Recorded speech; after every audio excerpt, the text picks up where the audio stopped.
Taylor, and Deline is the marketing director of DMLO CPAs. She's also the vice chair of the speakers committee. So please welcome to the stage, Deline. Thank you, President Julie. Well, I am very excited today to have the honor of introducing Jeana. Jeana Dunlap is an urbanist, strategist, recovering economist, advisor, and facilitator based in Louisville, Kentucky.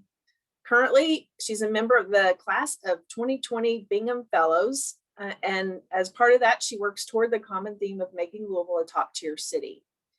In 2019, Jeana was awarded a Loeb Fellowship at the Harvard Graduate School of Design, where she explored community-centered design, urban planning, and social impact investment strategies like opportunity zones.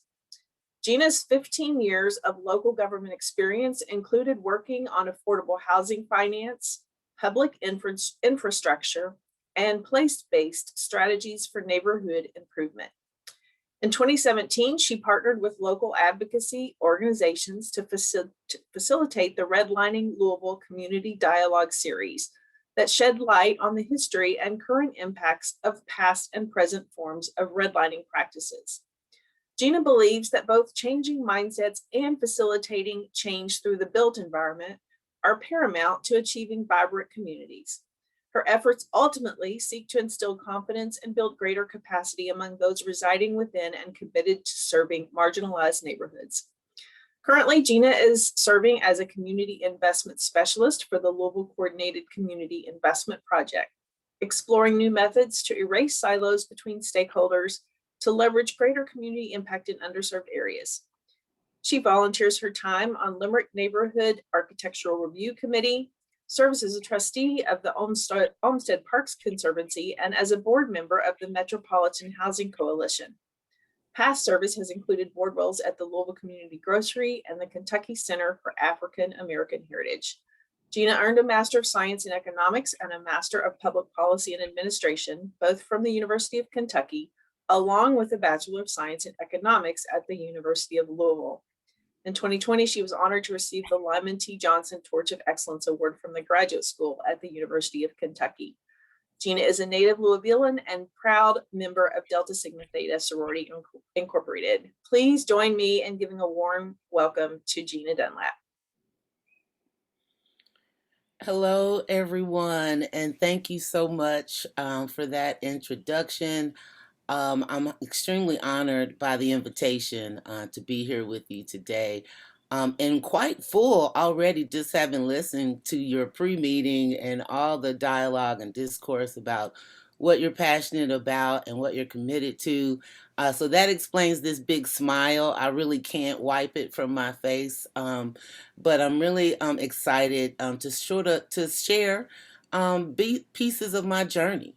I'm quite proud to be a native Louisvillian. I'm proud to be from the Commonwealth of Kentucky, and I try to be an ambassador, particularly in the last 2 years, about the wonderful things that are and that happen here in our great Commonwealth. We had a little pre-discussion about our travels abroad, and this is a photo from me on safari at Akagera National Park, which is an amazing wildlife preserve in Rwanda. And it was my first trip to Africa when this happened in 2019. And so, going to Harvard, going to New England, and then traveling the world in the last 2 years has really changed my worldview and perspective. But most importantly, it's only reaffirmed my belief in this city, in my hometown, and that we have everything that we need to be successful. There's no doubt in my mind that we are in fact enough to create the type of community and place that we want to see. But particularly for the locals, just want to start with my high school because that's what we do. So proud graduate of Manual High School. And was a Governor Scholar at Center College, which also was transformative and life-changing. I'm proud to wear the banner of the Woodford R. Porter Scholarship as well as the Lyman T. Johnson Fellowship. that helped pay my way through graduate school. So yes, Harvard. Wow, what an experience! I have to admit, maybe 3 years ago, I'd never heard of what's called the Loeb Fellowship, which is a really remarkable program. I now find myself part of a network of brilliant thought leaders and designers around the world, some 400 plus people that have been a part of the Loeb Fellowship since the late 60s. So 50 years we're celebrating right now. The pandemic has thrown a wrench in our celebration, but the love is absolutely still there. But as a someone born and raised in Louisville, Kentucky, number one, had never lived outside of the state of Kentucky until 2018. Picked up my life, moved up there for a year to New England, and what I learned there was that New England is not New York, and New England is certainly not Louisville, right? So it took a bit of warming up, both literally and figuratively, to be in Boston and Cambridge for that extended residency at the Graduate School of Design. But I was also able to build relationships with others throughout the Harvard community, particularly at the Harvard Kennedy School of Government, which I still maintain a relationship with those folks, but just soaking in the culture, the history of a place like Boston and Cambridge. Being amongst that community was a truly transformative experience. Probably the most important aspect of it was that it validated me as a professional, as a thought leader, as someone who brings a lot of value to the table. And, unfortunately, that's something I had never felt in all of my professional years here in Louisville. 15 years in community development, trying to address vacant and underutilized properties, reporting to no less than 27 different supervisors or people in the chain of command, and yet never having a full-fledged opportunity to lead. When I got to Harvard, I had a lot of time to reflect on that. And again, with all of my world travels, with everything that happened in relation to the faculty there, it totally enabled me to come back, as a choice, to be involved and to have greater impact in community. And so when I got back to Louisville, the fun didn't stop there. I have literally traveled um, the entire world. Here you see me at the U.S.-Mexico border. I learned a lot about what's happening at the border. I got to rub the magical log of good luck at the Apollo Theater and stayed with a fellow for 2 weeks in the Netherlands, particularly in Amsterdam, and got to visit The Hague, which I learned so much more about The Hague and its role in terms of worldwide justice. So, again, just bringing all of this worldview and perspective, as well as this hometown understanding of our particular idiosyncrasies and dynamics, it just really empowers me to bring my whole self and particularly to engage across lines that I'd never particularly engaged before. But you'll notice the title of my presentation makes reference to this concept of white gaze. And one, I think it's important to understand that you don't necessarily have to be white in order to live your life through the perspective of white gaze. In fact, there are many people of color who adopt this type of disposition. But just for those who've never heard the term, I live and die by Google. So I encourage you to Google it. I'm sure you'll find lots of resources, but generally it's the perception of reality held by what we call race or the racially dominant group. White cultural patterns of speech, style of dress, prototypes of beauty, views about ethnic relations are all to be presumed relative to a white standard of normality. And so some of the symptoms that you can pick up on whether or not this is happening, is this concept of what I've called objects and aggressions, right? So if you're gazing upon an object, you have the ability to change or modify your particular lens. So we often talk about slaves, but slaves were enslaved people, right? So they wouldn't be slaves if someone hadn't decided to enslave them. And so rather than focusing on, the victim, here, we have an opportunity to think about, well, who were the slave masters, and who were, the people responsible for that terrible thing. Minorities. It's a term that I really cringe when I hear it, because in a worldwide perspective, people of color are the dominant population of human beings on the globe. So more often than not, people of color are marginalized.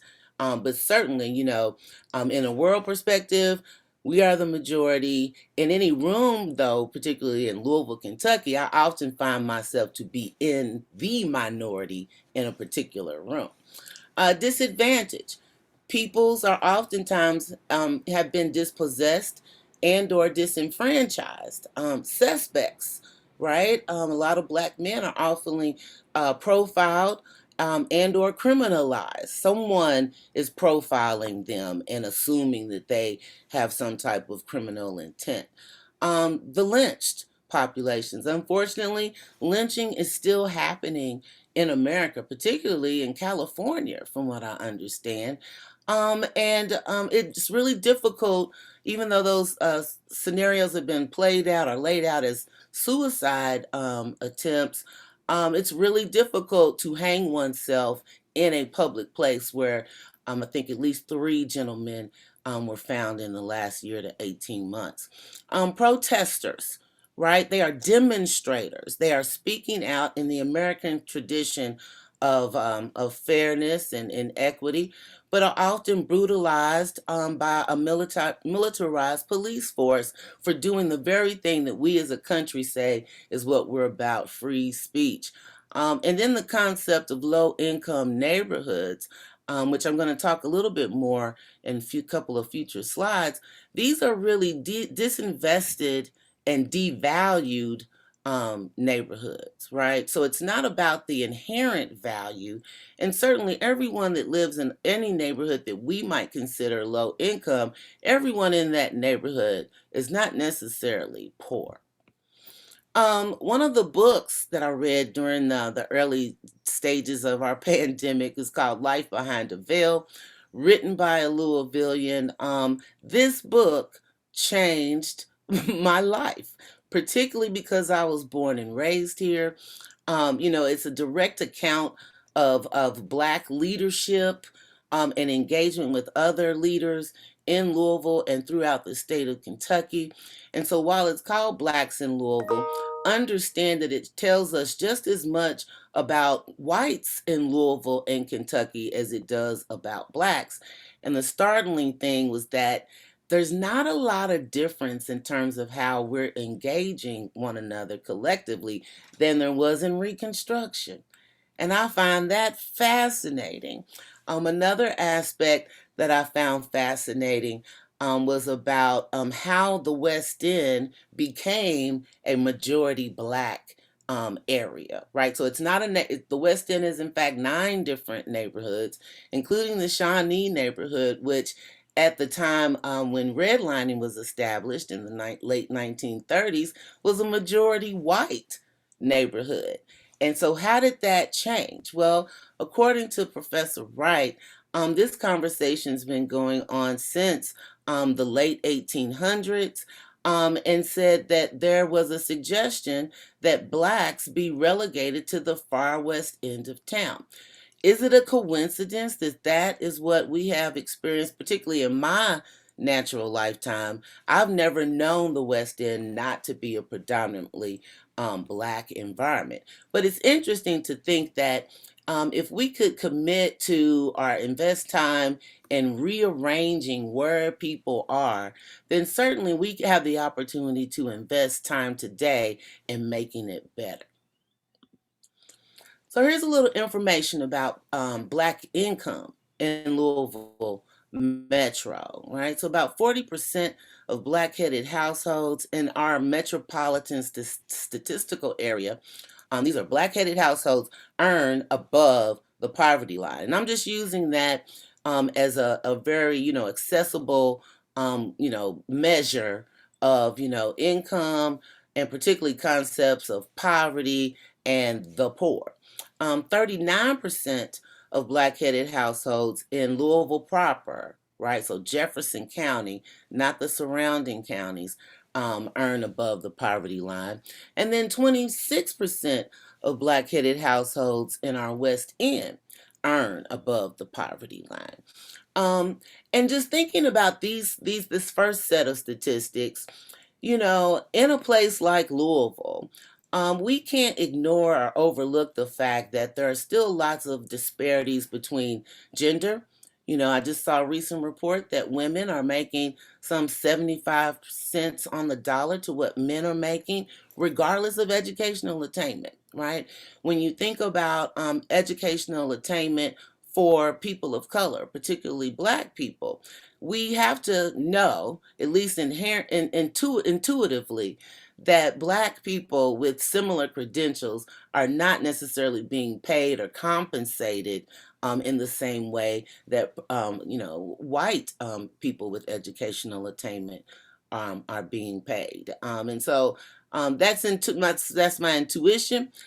Pay disparities are real, and certainly this is something I think about in the context of making Louisville a top-tier city and attracting new people to our community, retaining people, as well as recruiting professionals back home, right? In light of the social justice phenomenon that played out last year, I have to say I'm concerned about our collective ability to attract and retain and bring people back home. On another forefront, 26% of families are headed by Black people. Only 28% of Black-headed households actually live in the West End. So I myself live in the Limerick neighborhood, which is not technically the West End, but a lot of people, especially if they're maybe not from here, sort of buy into these myths and archetypes that like all Black people live in the West End. And so I'm pointing out here that actually only about a third of the Black people in Louisville live in the 9 West End neighborhoods, which means that 70% or so are scattered throughout the community. So as not to conflate, when people say they want to help Black people, you're not just helping people in the West End. And if you're helping people in the West End, you're just not helping poor people. You're helping people across the socioeconomic spectrum. In fact, 11% of Black-headed households earning 6 figures or more choose to live in the West End. That's because they see value in the West End. They see a community connection. I was raised in the West End, love the West End, absolutely prefer to go west because it's much more convenient to get to the West End from my house on 7th Street than, to get out to Hurstbourne or any of the outlying corridors. There's a lot of hidden wealth in the West End. Here I was able to work with the Kentucky State Data Center. Matt Ruther was really helpful in giving me the breakdown. So I'm focusing on the higher end of the socioeconomic spectrum, households earning $75,000 or more. The census data stops at 200,000. So that's why I put a plus because, there are people who are wealthy who are choosing to live in the West End. And the unfortunate part is that because we've sort of, pigeonholed West Enders into being poor or lacking in some way, we totally miss an opportunity to assist what I call the hidden majority. That's the majority of people in the West End who have attained their education. They work every day. They cut their grass. They pay their taxes, right? They're not in the criminal justice system. And yet that seems to be where all of the discourse and the conversation lies, as opposed to supporting people who are just looking to receive the support that they deserve as, citizens, constituents, and taxpayers. And so here you just see the neighborhood distribution, the number of households in each of these areas. And ironically, I just happened to notice in preparing this presentation that the Portland neighborhood, which struggles with being identified as part of the West End, in fact happens to have maybe the least amount of wealth, even though it's is considered a traditionally white majority area. So that's interesting to me. I'm also a fan of words, right? So I'm a geek. I like to nerd out on the dictionary. And so there's an interesting interplay, dual meanings with the word equity, right? So on the one hand, in the last 18 months or so especially, we've been talking about equity in terms of access and fairness, that it's not equality, that maybe you need to go above and beyond in order to correct inequitable trends in history. But there's also sort of the traditional meaning of the word equity, and that's value, that's ownership, it's worth, it's wealth, right?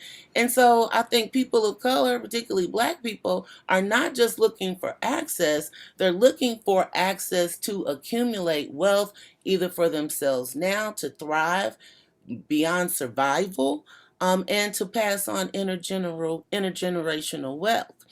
Another interesting word with a dichotomy of definition is urgency. So on the one hand, people that are trying to respond to the social injustice throughout our world are saying, okay, we got to do something fast. We got to do it now, which unfortunately sort of reads more as trying to check a box. When in fact, if you really are committed to equity in all its definitions, it takes persistence. It takes long-term effort. You're never really done with a pursuit like that.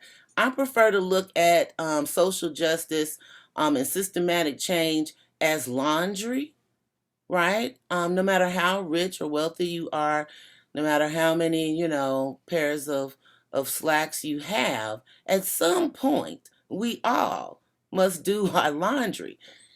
Different periodic intervals, but it's something that you have to remain committed to over an extended period of time if you feel like there's urgency in addressing that issue. And I'm choosing my words carefully in saying addressing it as opposed to solving it. A lot of people who with good intentions feel like you can solve these problems, then you're done, then you walk away, and it doesn't work like that at all. And then the last word I think is interesting is this concept of patience, right? So if you've seen people demonstrating in the streets, you may understand that they've run out of patience, right? Patience, it says here, is the capacity to accept or tolerate delay, trouble, suffering without getting angry or upset. Well, I would say, around the world, people of color, marginalized populations have run out of patience on mistreatment, brutality, and just sort of the imbalance of wealth and resources, amongst other things. And so in Louisville, I often feel like it's the tale of two cities going here. What you see here in the map are all of the small cities and areas. If you're into geography and things like that, you'll note that there are 196 small cities, towns, and places defined within Jefferson County. And when you look at the proliferation of these places, they seem to mirror this transition from, for example, Shawnee being a majority white neighborhood to moving into the West End being majority Black.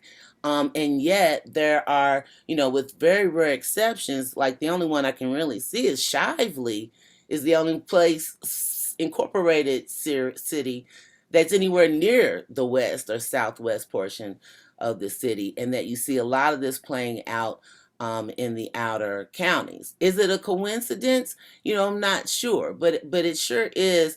There sure does appear to be some correlation that plays out today in terms of the type of civic dialogue that we're having, how social investment is happening, who is being tapped to lead those new initiatives, and quite frankly, what they look like and what they bring to the task. So, with regard to reversing this white gaze, I've got a couple of, thoughts and tips. I've got more, but just for the sake of time, I would encourage you to recognize that valuation is a subjective process, whether that's the property assessor, whether that's the appraiser. And mind you, I believe there is one Black appraiser in Kentucky right now. It plays into the ecosystem around investment, particularly when you look at differentials in how Black owned properties are appraised relative to white owned properties. Um, I would encourage you to observe situations, no matter how challenging they are, from an asset-based perspective. Typically, when somebody gives you an overview of the West End, for example, they will delineate every single, negative trait or challenge. But understand there's a flip side to that. So if there is 20% unemployment in the West End, well, that does mean also that that's 80% of the West End is employed. And what are we doing to support those people? I often find that people obsess over the negativity, right? And when your mind is wrapped up in negativity, it undermines your ability to think creatively, strategically, and innovatively about what we can do to make a difference. So contemplate what it will take. What does it take, rather than why it doesn't happen or hasn't happened. I would also encourage people to revisit our perceptions of risk. When redlining was rolled out in Louisville, the theory, if you go into the Redlining Louisville interactive map, you can see the memorandum from the local real estate professionals who made those designations. And for some reason, well, which primarily is race or ethnicity, they felt like, loaning money for mortgages to Black people was not worth the risk. And there's no factual basis in that. And so even today, to bring that forward, if you're supporting, say, for example, a white male-led venture capital endeavor, they are wrought, with risk and failure, yet they still seem to attract capital. And yet, when we talk about, West End initiatives, particularly those led by people of color, the question that isn't always asked or spoken, but I think is inherently present, this invisible hand of risk perception. So if you're willing to take a risk here, ask yourself why you're not willing to take risk elsewhere. Working on gaining authentic proximity. What do I mean by that? I know there are people in Louisville who've never been downtown, who've lived here for extreme periods of time, have never been to downtown Louisville, and probably have never been anywhere west of 9th Street. I think you'd be pleasantly surprised to see the diversity of conditions that exist in all of the West End, which is as large as Owensboro, Kentucky. So there is no one West End. It varies block to block, just like any place, anywhere. But until you actually get proximate, until you spend some time there getting, to feel the places and get to know the people, then you're always going to be a bit lacking, or maybe missing something, having blind spots. And you're certainly not going to dispel the myths and stereotypes that are continuously propagated in typical conversations. And then the last one that I really lift up in terms of a way to operationalize social justice. A lot of people last year started saying, we are listening, we are listening. But I'm going to encourage you to take one step backward and say, well, what did you ask? Right? To say to someone, tell me what it's like to live in a marginalized area, that's not a question, right? That's a directive. Tell me what it's like, as opposed to, how do you feel about living in the West End? Do you feel marginalized? To what degree? And then the ability to then listen after a question has been framed, to listen, take that in, respond, and then repeat the process. Again, just like laundry, right? Because if you get stuck on any of those steps, you can always take one step back, but it's something that has to happen in an ongoing way. And so, as was mentioned in my intro, I am winding up my stint as an inaugural community investment specialist with the Louisville Coordinated Community Investment Project. You can learn more about what we're doing on LinkedIn, but just in a nutshell, the project objectives include developing a shared investment agenda, right? So, thinking about this as investment as opposed to charity, creating a project prioritization framework that's responsive to community priorities, strengthening community investment networks. It never ceases to amaze me how small Louisville is, and yet we're operating in so many silos. So, myself and Lynette Glass have been working to mitigate those silos between corporate philanthropy, family philanthropy, financial institutions, and metro government, as well as the nonprofit sector for greater impact. Advocating for civic awareness and policy change, the concept of systemic or systematic change, and then making sure that we leverage our local investment with what we call extra local investment, meaning capital from all over and outside of Louisville. When I got back home in 2019, I tried to tell people, hey, it's not just what we have here locally. We are on the map. People know Louisville. People are impressed by Louisville, and people want to get involved here, right? So what are we doing to attract that extra local capital to all of the wonderful and innovative things that we're trying to do, for community investment? So we have 12 philanthropic sponsors right now, some of the largest foundations in the area. And if you're interested in joining in or getting involved, I would highly encourage you to reach out to Tricia Finnegan at the Community Foundation of Louisville, who's serving as our fiscal sponsor. And so with that, I say thank you again for the invitation. And I invite any questions or comments that you have at this time. Jeana, thank you for a wonderful presentation. And Rotarians, if you would just unmic yourself and ask the questions directly, I think that's best. And Anne, I think you had the first one, if that's okay. Can you unmic and unmute yourself? Hi, I actually found the answer to my question, but I am curious, native Louisvillian as well. I loved your framing of white gaze, and it is a struggle, I think, for us Louisvillians to not think East End white, West End black. And I loved how you said not just for us to better understand and go beyond the perceptions. And I guess I'm seeking what are other resources maybe that we could use to better understand the reality of our community.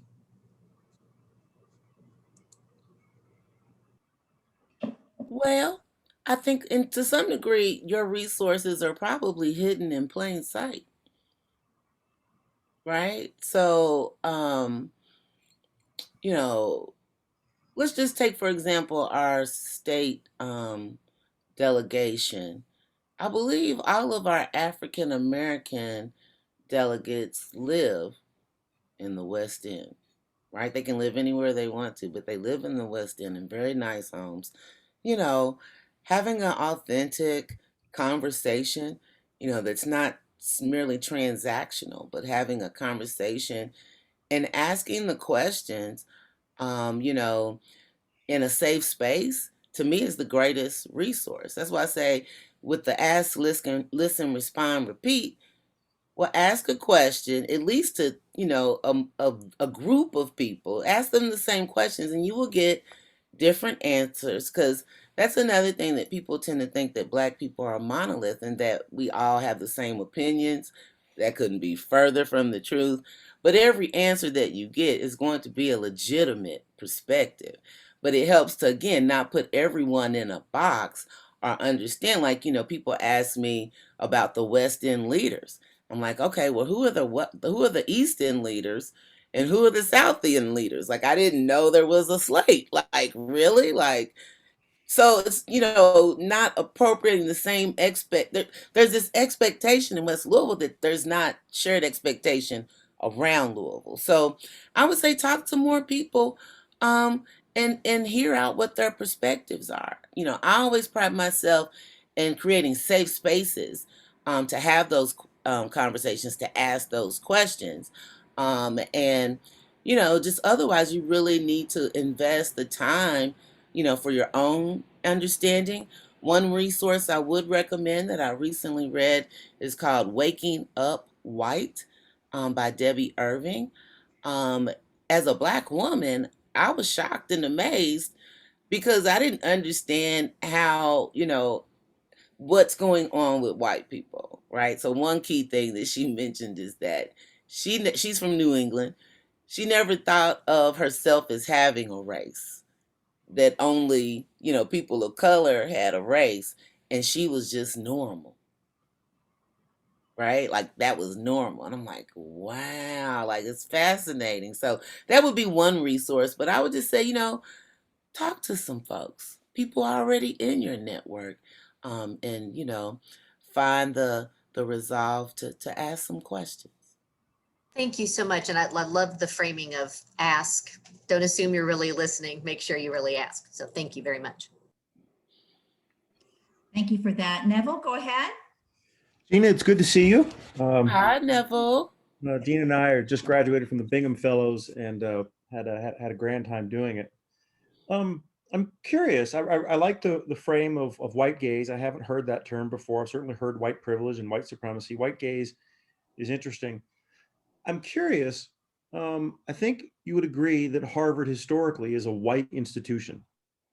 So when marginalized people are, given access, earned access, whatever the term is, and they participate in that white institution, very, very, very old, very white institution. And then when they are able to engage the broader community in their hometown or whatever, either through civic work, nonprofit work, or whatever it is, does that begin to alter the characteristics of white gaze? Meaning that a marginalized person gets access to an institution, a power institution, and sort of gets that network, gets that information, gets all that great stuff. And then sort of because they've been elevated through the institution, when they come back to their community, they sort of have additional cred, if you will, for lack of a better term.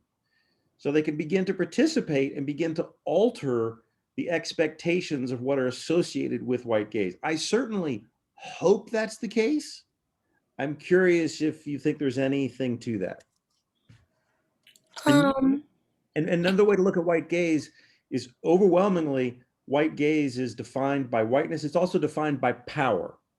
So when marginalized people can get access to power, they can begin to shift it. Certainly, I hope that's the case, but I'm curious what you think.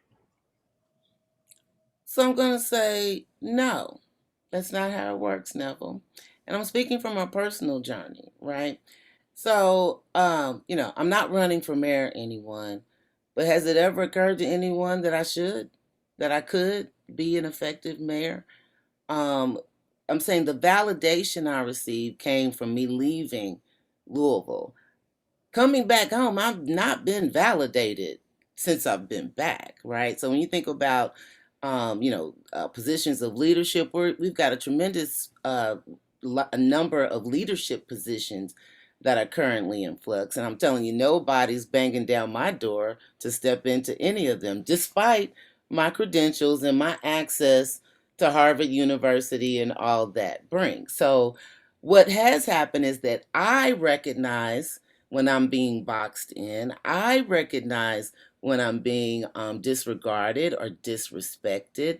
I recognize when I'm being exploited.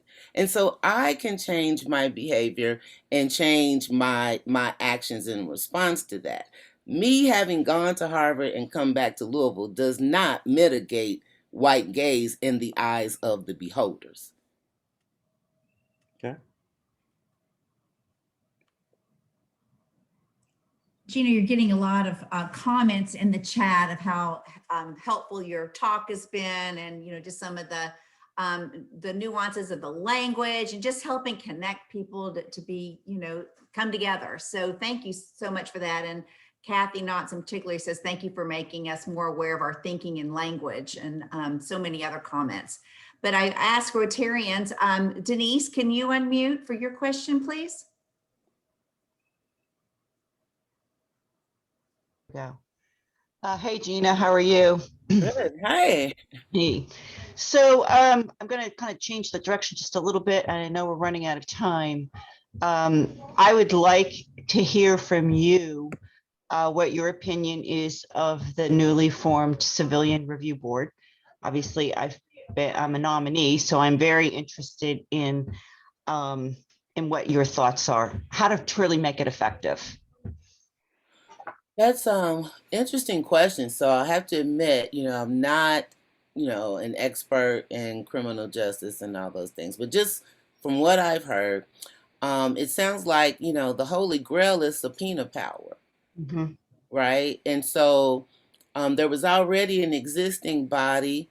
I don't know if this new body is in addition to what was already in place, but they were already struggling with their ability to be substantive, effective change makers.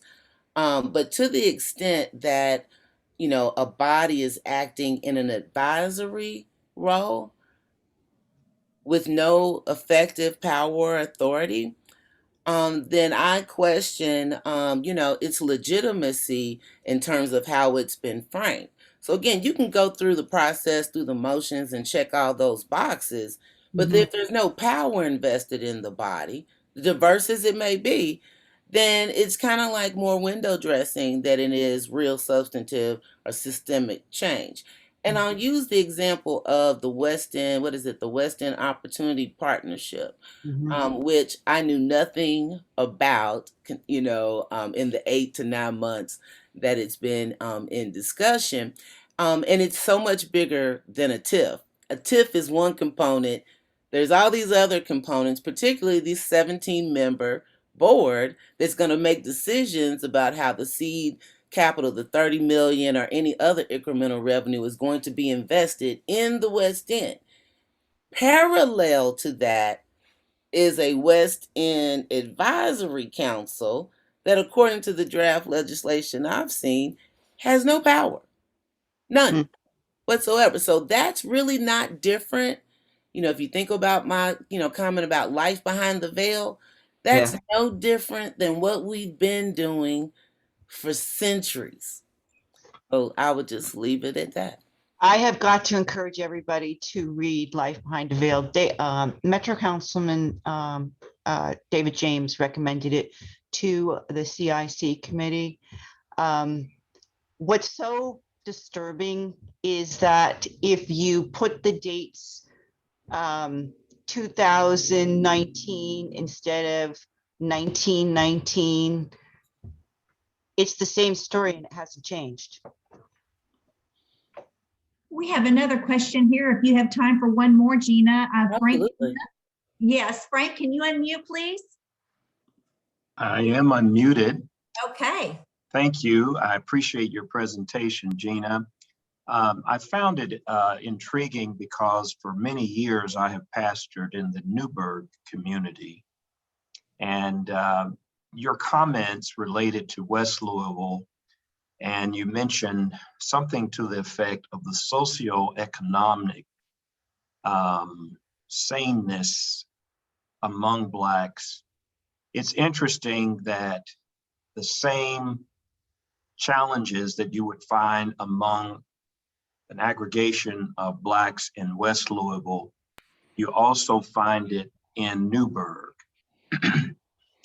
You have the same blend. You have the Petersburg area, which has more affluent housing than the Newburgh housing, and you have those challenges. And yet the industrialization around the Newburgh community, it mirrors the factories and industrialization that's always around Black West Louisville communities. What would you say for people who may not recognize and be familiar with West Louisville about looking at the Newburgh community, even, which is nestled within a broad section of Okolona, et cetera, and the declining property values? What are some, as an urbanist, what are some of the things you might comment about that? Yes, yes. I appreciate you lifting that to my point about the fact that all Black people don't live in the West End. There's, Newburgh, there's Berrytown, there's the place, what is this, James Taylor, near Prospect. So there are Black people everywhere. And yet, it seems like the same challenges follow the people regardless of where they live. In fact, Andre Perry with the Brookings Institution just published a book last year called Know Your Price. And it's about the very phenomenon that you're noting. And the fact that, ceteris paribus, all things being equal, if you have, middle class Black people in a very nice neighborhood with all the bells and whistles and amenities, and you compare that to an equivalent white majority neighborhood with the same parameters, that there's going to be, I think, about a 23% differential, right, based on the same assets, the same infrastructure, the same types of dynamics. And he lays this out clearly. You don't have to buy the book to see it. If you go on the Brookings website, you'll see the data, and it's startling, which is why I make the point about valuation being subjective and in the eye of the beholder. Just in this city alone, a couple that we all probably know very well, were refinancing their house in the Highlands. They wanted to get 3 independent appraisals. They got the first one. It was all it was good. When they had the second appraiser come to their home in the Highlands, a house guest who was a Black man that was staying with them took the appraiser around. And when that report came back, there was $100,000 difference in the exact same house within days apart. That's real. That's, so, that's not just a West End issue. That's wherever Black people seem to go, we get devalued, right? And, haven't quite figured out or unpacked why that is, but it's a thing. It's real. So to your point about, that's why I'm focused in on the concept of valuations, the concept of assessments.